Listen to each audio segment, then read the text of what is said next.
আপোনালোকে গান বহুত শুনিছে, কিন্তু আজি এটা ব্যতিক্ৰমী গান আপোনালোকৰ বাবেই লৈ আহিছোঁ। প্ৰথমে গানটো শুনিব।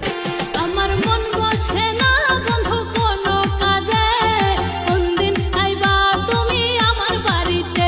আমার মন বসে না বন্ধু কোনো কাজে, কোনদিন আইবা বন্ধু আমার বাড়িতে। বাংলা ভাষাত গান গাই ভাইৰেল হৈছে। গানটো সম্পূৰ্ণ শুনক আৰু ভিডিঅ'টো ভাল লাগিলে লাইক, কমেণ্ট আৰু শ্বেয়াৰ কৰিব। আমার মন বসে না